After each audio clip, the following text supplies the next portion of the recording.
कॉन्स्पिरन्सी काय होते षडयंत्र साजिश बरोबर षडयंत्र आणि केस 1929 ला ही लाहोरमध्ये ही केस चाललेली आहे तर यावर क्वेश्चन्स येतात की कोणा रिलेटेड आहे आणि काय होतं राईट तर याच्यामध्ये एक महत्त्वाचा मुद्दा आहे की जी केस चाललेली आहे एच ठीक आहे याच्यासाठी म्हणजे हिंदुस्तान ससोशी हिंदुस्तान चांगलं आहे का बीमार पडतात ना याच्यासाठी म्हणजे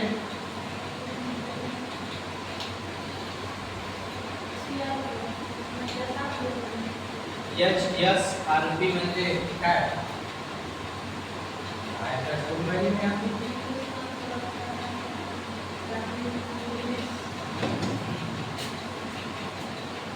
हिंदुस्तान सोशलिस्ट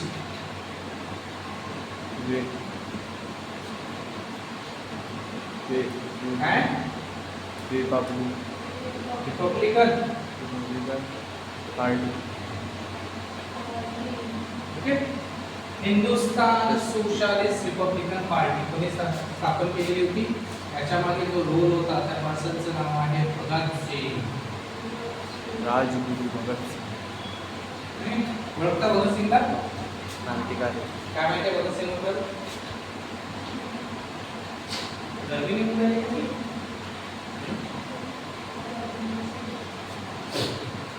मैं थोड़ा से गिर के था ना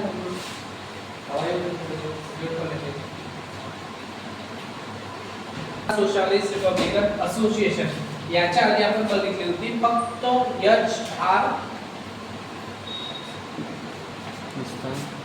असोसिएशन आहे हे काय लिहिलं आहे त्याच्या तुम्ही पण करून दिले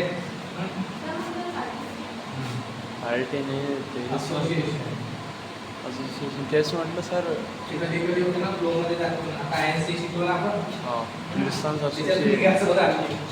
आधी पार्टी होती आपली HRA हिंदुस्तान रिपब्लिकन असोसिएशन तुम्हाला काय आहे बघा ते कोण होते चंद्रशेखर आझाद रामप्रसाद बिस्मिल अशफाकुल्ला खान काकोरी इन्सिडेंट ठीक आहे त्यानंतर जेव्हा भगत सिंगची एंट्री झाली तेव्हा सोशलिस्ट हा वर्ड त्याच्यामध्ये ऍड झाला हिंदुस्तान सोशलिस्ट रिपब्लिकन असोसिएशन बरोबर आहे तर यांच्या रिलेटेड ही केस होती आणि काय झालं होतं याच्यामध्ये कॉन्स्पिरन्सी काय झालेली होती तर बघा दोन गोष्टी आहेत एक आहे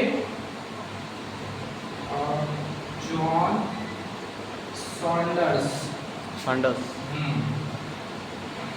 जॉन सॉन्डर्स जो ASP होता राइट त्याची हत्या झालेली होती मर्डर केलं मी ऍक्च्युअली वर्ड असॅसिनेटेड पाहिजे वर ठीक आहे तो लिहायला खूप वेळ लागेल असॅसिनेटेड राइट तर जॉन सॉन्डर्स याची हत्या झालेली होती आणि याचे जे आरोप आहे हत्याचे जे गुन्हा होते तर ते आरोप होते HSRA वर समजलेलं आहे दुसरी गोष्ट हे झालेली होती काय झालेली आहे central legislative assembly central legislative असेंब्लीने काय केलेलं आहे बॉम्ब टाकण्यात आलेला आहे ठीक आहे आणि हा पुन्हा टाकलेला आहे भगत सिंग एक तर आहे भगत सिंग आणि दुसरे आहे बटुकेश्वर दत्त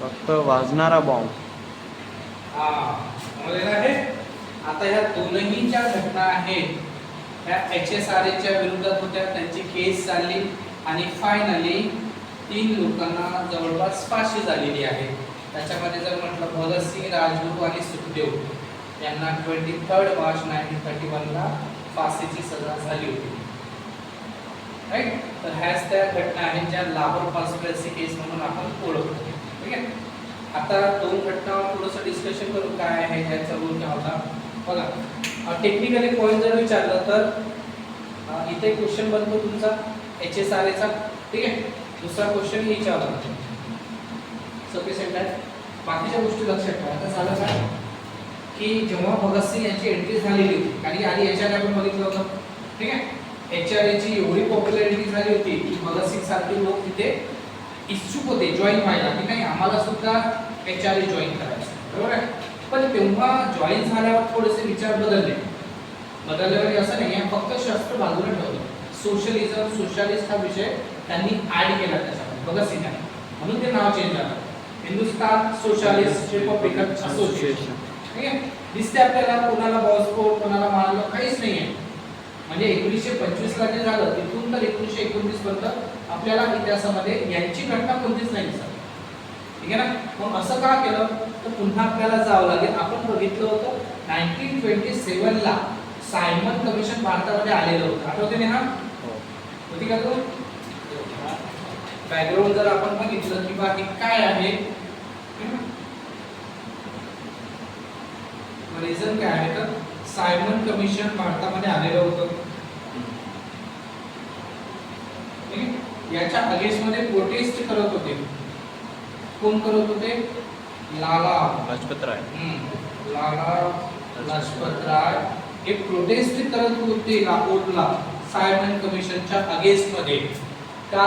कारण की सायमन कमिशन मध्ये जे 7ही मेंबर्स होते ते ब्रिटनचे होते, भारताचे नव्हते. मला त्याच्यामुळे इंडियन नॅशनल काँग्रेसने क्वेश्चन केला का आमच्या लोकांना का नाही घेतलं. भारत देशामध्ये जर तुम्हाला सुधारणा करायची आहे, कॉन्स्टिट्यूशनल राईट्स तुम्हाला वाढवून द्यायचे आहेत, तर इथला एक तरी व्यक्ती असणं गरजेचं होतं. मला म्हणजे हे असं आहे की बा एक जणाला डेव्हलपमेंट करायचे आहे आणि काम तिला दिलं आचलला करेल का ते व्यवस्थित.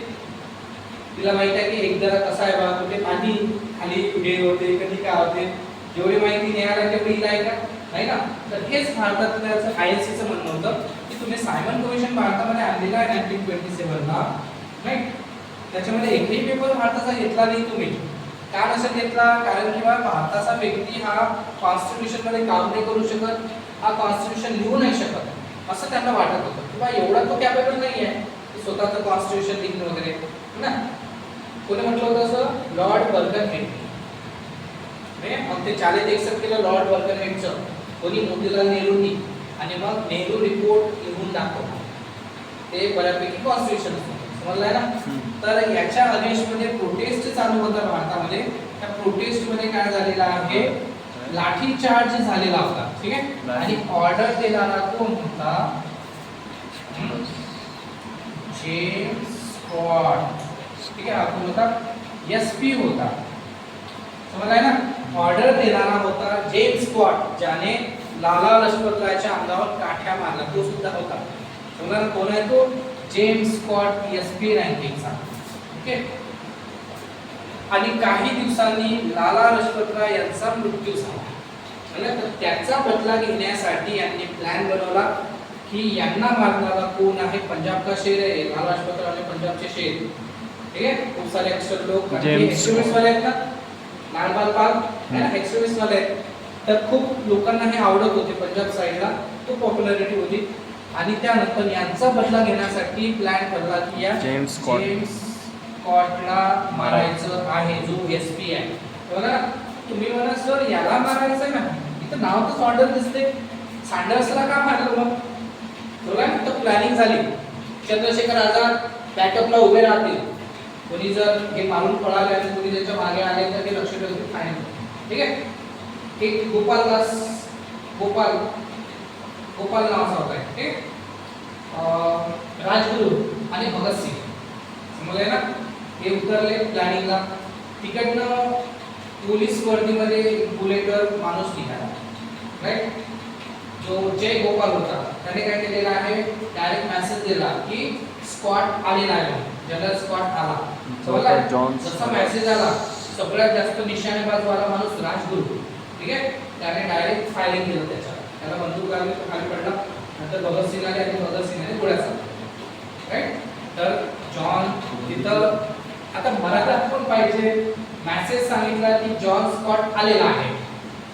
समजलं ना राईट. पण झालं काय, तो जॉन स्कॉट नव्हताच, तो स्कॉट नव्हता, तो होता सॉन्डर्स.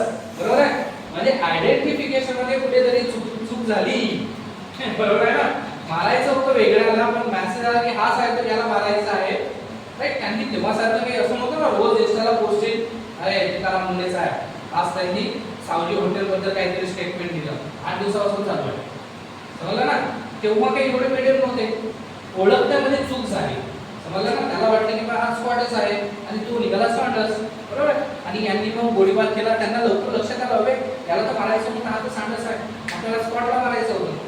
समजलंय ना. तेवढ्या वेळात पुन्हा कॉन्स्टेबल त्याच्या मागे लागले आणि मग चंद्रशेखर आझादने पुन्हा एक कव्हर फायरिंग केली. त्यामध्ये एक कॉन्स्टेबल सुद्धा मारला गेला, चानन सिंग म्हणून त्याचं नाव होतं, तो सुद्धा मारला गेला. समजला. आणि तिथून सगळे मग हे 3-4 लोक पळून निघाले, बरोबर आहे. पळून निघाल्यावर दुसऱ्याच दिवशी काय केलेलं आहे भगतसिंगांनी, कारण की आता फरार व्हायचा आहे, अंडरग्राऊंड व्हायचं आहे, नाही.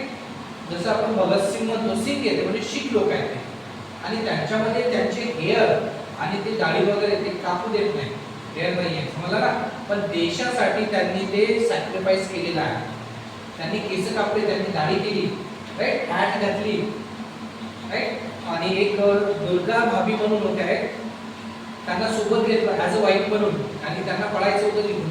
राजगुरूंनी सगळी प्लॅनिंग बनवली. त्यांच्या मित्राची वाईफ होती. हा, ठीक आहे. दुर्गा भाभी तिचा मुलगा होता, बरोबर आहे. आणि सोबत नौकर म्हणून राजगुरू होते. हे नौकर आहे, एक चांगली वेल फॅमिली आहे, ठीक आहे. आणि हे नौकर आहे असं त्यांनी वेषांतर केले, राईट. आणि लाहोरवरून निघाले आणि सरळ पुढे गेले तर कलकत्त्याला गेले. कलकत्त्याला काही दिवस भगतसिंग वगैरे राहिले, पुन्हा ते आग्र्याला आले आणि मग पुन्हा दिल्लीला आले. म्हणजे काय आहे, अशा प्रकारची ही त्यांची जर्नी होती फिरायची, कशी कशी काय काय करायचं. आपण जो भगतसिंगचा फोटो बघतो ना, तो कसा दिसतो आपल्याला, हॅट टोपी हॅटवाला आहे ना, टोपीवाला आहे, है ना. तोच फोटो आहे, तेव्हाचाच आहे. तेच वेषांतर करून ते निघालेले होते. नाहीतर तुम्ही जर आधी फोटो बघितले, एका असे ते बेट बाज असते ना, त्या बाजीवर बसलेले होते, त्यांना दाढी वगैरे आहे, हे आहे. पण जेव्हा ते पडून जायला निघाले होते, त्यांनी धर्म बाजूला ठेवला, आधी देश. मग आहे ना, केस वगैरे कापून ते निघाले, फरार आले, कोणाच्याही हाती लागलेले नाही अजून. मग आहे ना. आता नंतर काय झालं, आता वेळ आलेली आहे 1929 ची, हे जवळपास 1928 ची, ठीक आहे. इथे काय झालेलं आहे, 2 बिल पास करणार होती सरकार, ठीक आहे. बिल पास करण्याच्या मूडमध्ये होती. त्याच्यामध्ये पहिलं होतं ट्रेड डिस्प्यूट बिल, ठीक, ट्रेड डिस्प्यूट बिल. आणि दुसरं होतं public safety bill, public safety bill, ठीक आहे. आता हे दोनही बिल असे होते की ज्याच्यामुळे सामान्य जनता, क्रांतिकारी, ठीक आहे, आणि काही हे लोक, कारण ट्रेड आहे तर ऑफकोर्स व्यापार वगैरे राहणार आहे, तर यांच्या विरोधात थोडंसं कंट्रोल आणण्यासाठी, लिमिटेशन्स आणण्यासाठी त्यांनी हे बिल काढलेलं होतं, बरोबर आहे. जसा एक आपण क्रांतिकारी म्हणतो, तर त्याला बाहेरून कोणी फंड देते, कोणी पिस्टॉल पाठवते, कोणी बॉम्बची टेक्निक पाठवते, कोणी सामान पाठवतात, है ना. त्याच्यामुळे काय होणार, म्हणजे ते लिमिटेशन्स त्यांच्यावर लागते. त्यांच्या अधिकारांवर लिमिटेशन्स लावण्याचं काम ब्रिटन सरकार करणार. समजलं. याचा विरोध करण्यासाठी सगळ्या भारतामध्ये विरोध चालू होता याचा, ठीक आहे. पब्लिक सेफ्टी बिल आणि ट्रेड डिस्प्यूट बिल पूर्ण भारतामध्ये विरोध चालले. तरी ब्रिटनची सरकार ऐकायला तयार नाही. तरी ते काय म्हणते, आम्हाला बिल पासच करायचं आहे. समजलं आहे ना. मग आता शेवटचा इलाज करायला प्लॅनिंग बनवलं. त्याच्यामध्ये कोण होते, हे भगतसिंग आणि दुसरे कोण होते, बटुकेश्वर दत्त. असेंब्लीमध्ये बॉम्ब, ठीक आहे. या दोघांनी काय केलेलं आहे, सेंट्रल असेंब्लीमध्ये, सेंट्रल लेजिस्लेटिव्ह असेंब्लीमध्ये जिथं खाली जागा आहे तिथे बॉम्ब टाकला. सगळे लोक पडायला लागले. मला ना, आता बॉम्ब हा कुणाला मारण्यासाठी नव्हता, त्याची जे इंटेन्सिटी आहे ती फार कमी होती. त्या बॉम्बमुळे कुणालाही नुकसान होणार नव्हतं, फक्त आवाज होता, धमाका होता, त्याचा आवाज होता. आता असं का केलं, हे ब्रिटनच्या सरकारसाठी केलेलं आहे. ब्रिटनचं सरकार बहिरी झालेली आहे, त्यांना ऐकायला येत नाही आहे की बाहेर किती मोठ्या प्रमाणात आवाज आहे, आंदोलन चालू आहे की हे दोनही बिल वापस घ्या म्हणून. तरीही ते त्यांना न ऐकता बिल पास करण्याच्या तयारीत आहे.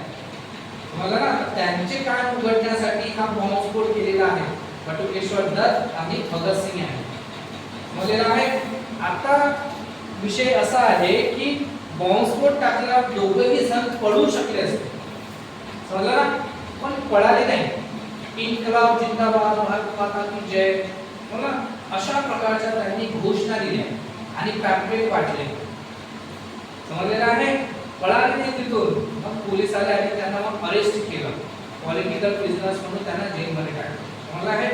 आता व्हायचं काय की जेव्हाही क्रांतिकारी हा व्यक्ती आहे, हा जेव्हा एखादा ऍक्ट करायचा, हो ना, एखादं काम करायचं, सपोज सँडर्सला मारले, ठीक आहे, सँडर्सला मारला, सगळे लोक फरार झाले. आता पोलीस चौकशी करतील ना, त्यांची सुद्धा टीम आहे, analyst team, research team, CID, जे काही असेल, की आता कॉमन पीपलला त्रास द्यायला लागले. तर सामान्य माणसाचं असं होतं की अरे क्रांतिकारी येतात, मारून चालले जातात आणि ब्रिटिश लोक आम्हाला त्रास देतात, कम से कम रिस्पॉन्सिबिलिटी घ्यायला पाहिजे ना.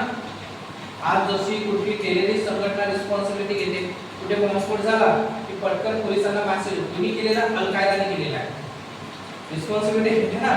तर तशासारखं बा हे लोक पळायला नाही पाहिजे असं त्यांचं म्हणणं होतं, किंवा त्यांनी रिस्पॉन्सिबिलिटी घ्यायला पाहिजे, समजलं.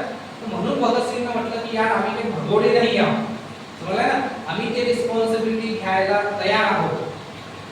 ओके. आणि भगतसिंगांना जो हा प्लॅटफॉर्म होता, जे ट्रायल चालणार वगैरे होती, तो यूज करायचा होता. कशासाठी?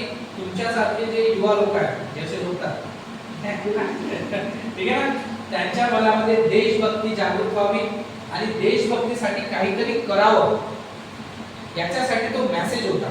म्हणजे भगतसिंग जेव्हा अंडरग्राऊंड होते त्याच्यापेक्षा जास्त ते पॉप्युलर झाले जेव्हा त्यांना अरेस्ट केलं आणि त्यांची ट्रायल झाली, समजलं ना. तेव्हा खूप जास्त पॉप्युलर झाले. त्यांची जेव्हा ट्रायल चालायची तेव्हा ते फराटेकार इंग्लिश मध्ये त्यांचा आन्सर द्यायचं, रिप्लाय द्यायचं, सगळे पत्रकार वगैरे सगळीकडे ते मेसेज फैलायचे.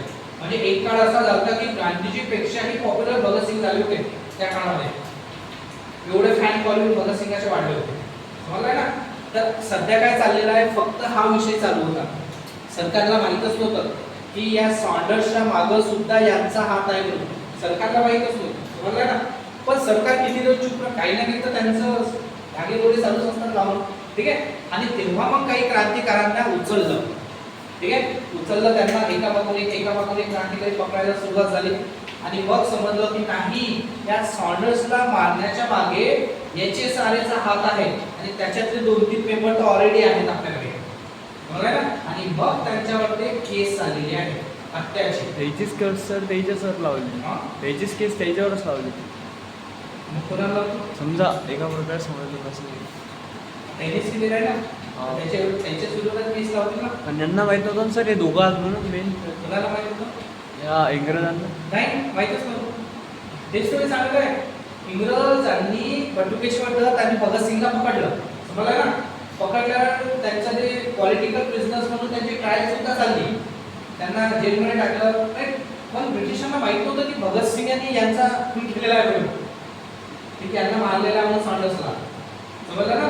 जोपर्यंत त्यांचे क्रांतिकारी पकडत नाही आणि ते गवाही देत नाही तोपर्यंत माहीतच नव्हतं, समजलं. काही लोकांना टॉर्चर केलं, काही लोकांना ऑफर दिली, बरोबर आहे.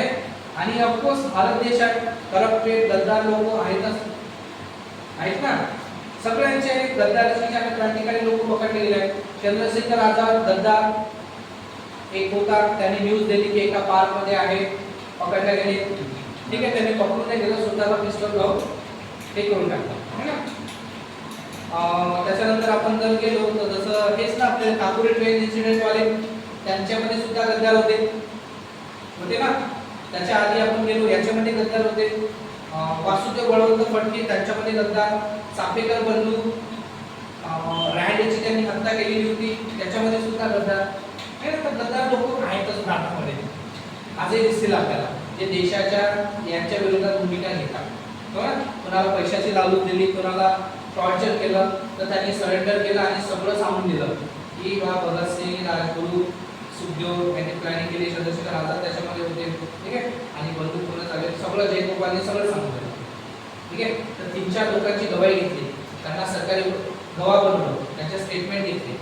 एक ओरा होता, एक जयगोपाल, आणखी एक 2 आहेत. त्यांना पकडलं, त्यांना ऑफर दिली पैशाची 20,000 वगैरे, सरकारी गवाह बनवलं, बरोबर. टॉर्चर केलं जे काही असेल, पण ते सगळे विकले गेले, सांगितलं त्यांनी, राईट. त्याच्यानंतर मग भगतसिंग सुखदेव यांच्यावर ही केस चालली होती, तर सॉन्डर्सची हत्याची, बरोबर आहे ना? हा, तेव्हा हत्याची केस झाली आणि त्या हत्या मागेच त्यांना फाशीची सजा सुनावण्यात आली. एक दिवसा पहिले हो. आता झालं काय की बघा, जेव्हा ही ट्रायल चालायची भगतसिंगाची, पुरा पंजाबचा क्राऊड वगैरे सगळा त्या ट्रायलच्या कोर्टच्या मागे सगळा जमलेला असायचा. काही लोक कोर्टमध्ये यायचे, सगळं स्टेटमेंट वगैरे, ठीक आहे, म्हणजे एकत्र फिरतीसारखं ते होत होतं, बरोबर आहे.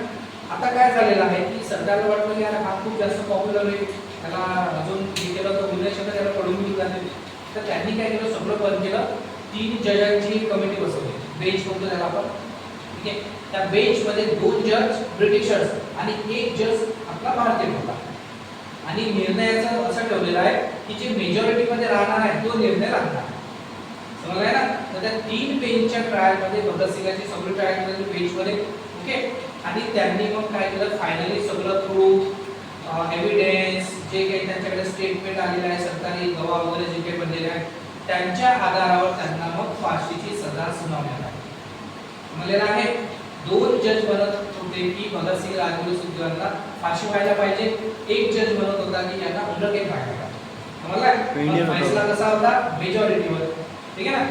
त्यांना माहित होतं, हे फक्त दाखवण्यासाठी त्यांनी केलं की बघा आम्ही भारताचा जज सुद्धा घेतलेला आहे, समजला ना? त्यांना माहित होतं आपण दोघ जण आपण तर फाशी देणारच आहोत, हा एकटा किती नाही म्हटलं, समजला? तरी काय मेजॉरिटी आपली याच्याला बसणार, समजला? त्या जजनी नाही म्हटलं, 2 जजनी हो म्हटलं आणि फायनली डेट ठरली 24 मार्च 1931 ला जवळपास फाशी सकाळी दिला, ठीक आहे. सकाळी पण त्यांना फाशी होणार आहे. आता ही न्यूज सुद्धा लग्नात होती आहे, सगळ्या भारतामध्ये पसरले, सगळीकडे आंदोलन व्हायला लागले, लोक रस्त्यावर यायला लागले, समजला ना? परिस्थिती चिघळायला लागली, ओके. अशा वेळेस ब्रिटननं काय केलं, आता त्यांना 24 मार्च सकाळी नाही, 23 मार्चला, लोकांना माहीतच नाही, कारण की लोक जमणार होते सगळे, जेव्हा त्यांना फाशी होणार होती, होऊ शकलं असतं की सगळं जेल तोडून अंदर घुसले असते ना. तर 23 मार्चला त्यांना संध्याकाळी 7:30 ला फाशी, ठीक आहे. आणि ते तर त्यांना 7:30 ला त्यांना दुपारी दिली असती तरी ते देशासाठी शहीद व्हायला तयारच होते. त्यांना काही भीती नव्हती की आम्ही फासावर जात आहे, आम्ही मरण आहे वगैरे नाही. त्यांनी कारण की त्यांच्या लाईफचं टार्गेट डिसाईड झालं होतं, सगळी लाईफ आपल्याला देशाला समर्पित करायची आहे, मला जेणेकरून जे यंगस्टर लोक असतील त्यांच्या मनामध्ये देशभक्ती वगैरे काय भगतसिंगाचे विचार आहे हे समजले पाहिजे, मला ना. तर ते काही घाबरत होते, ते मस्त गाणे म्हणत, नाहीतर तुम्हाला पिक्चर बघितला असेल काय ना, ते गाणं म्हणत ते आनंदाने गेले आणि तिघे लोक फासावर चढले, मला. त्याच्यानंतर इमर्जन्सी मध्ये त्यांच्या डेड बॉड्या काढल्या, सतलज नदीच्या काठावर नेल्या आणि जाळण्याचा प्रयत्न करत होते. तेवढाच लोकांना समजलं की हे काहीतरी चालू आहे नदी काठी, लोक आले तिथं आणि मग तिथून ते पडून गेले, समजलं. आणि मग लोकांनी चांगल्या पद्धतीमध्ये अंतिम संस्कार त्यांचा केलेला होता, समजलं. ही सगळी स्टोरी होती भगतसिंग वगैरे आणि HS साडेची. 23 म्हणजे 23 वर्षाचे भगतसिंग होते, हे लग्न झालेलं नव्हतं आणि या वयामध्ये त्यांनी एवढी मोठी स्टेप घेतलेली आहे की ज्याच्यामुळे आपण आजही त्यांना शिकतो, प्राऊड फील करतो, बरोबर आहे का? आणि भारताचं एक आत्मान शान, ठीक आहे, भगतसिंग आहेत, सगळेच क्रांतिकारी लोक जेवढे गेलेले आहेत, ठीक ना. तर हे आहे लाहोर कॉन्स्पिरन्सी केस, HSRAची, हिंदुस्थान सोशलिस्ट रिपब्लिकन असोसिएशन. बघा एवढंच नाही, जेव्हा त्यांनी ते पॉलिटिकल प्रिझनर्स होते ना, तेव्हा त्यांना जेलमध्ये टाकलेलं होतं, तेव्हा त्यांनी तिथेही आंदोलन केलं जेलमध्ये, कारण की पॉलिटिकल प्रिझनर्स होते. त्यांनी म्हटलं की आमचे राईट्स आहेत, कोणते राईट्स आहेत, आम्हाला बुक्स पाहिजेत वाचायला, समजलेलं आहे, हे आमचे राईट्स आहेत, आम्हाला जेवणाला चांगलं पाहिजे, पाणी चांगलं पाहिजे, साफसफाई पाहिजे. तिथं जनावरांसाठी त्यांना जेलमध्ये टाकून दिलेलं, तर तिथे त्यांनी भूक हडताळ चालू केली जेलमध्ये, समजलं ना. आणि त्या भूक हडताळमध्ये जतीन दास नावाचा एक क्रांतिकारी आहे जो 64 डेज नंतर मरण पावला, समजलं ना. भगतसिंग जेलमध्ये सुद्धा चिपकून होते, तिथून लेटर वगैरे लिहिणं, पुस्तक वाचणं, हे सगळे काम त्यांचे चालू होते. अशा प्रकारची खूप महान पर्सनॅलिटी होती. काही लोक खूप महान गुण जगतात, मरतात, गांधीजी सारखे. काही लोक फार कमी वयामध्ये महान बनून जातात, तुम्हाला ना. भगतसिंगाला काही 80 वर्ष जगण्याची गरज नाही पडली, 23 वर्षामध्येच ते महान होऊन गेले. अशा प्रकारची ही स्टोरी आहे आणि लाहोर कॉन्स्पिरन्सी केस आहे, ठीक आहे. लिहून घ्या समजलं नेहा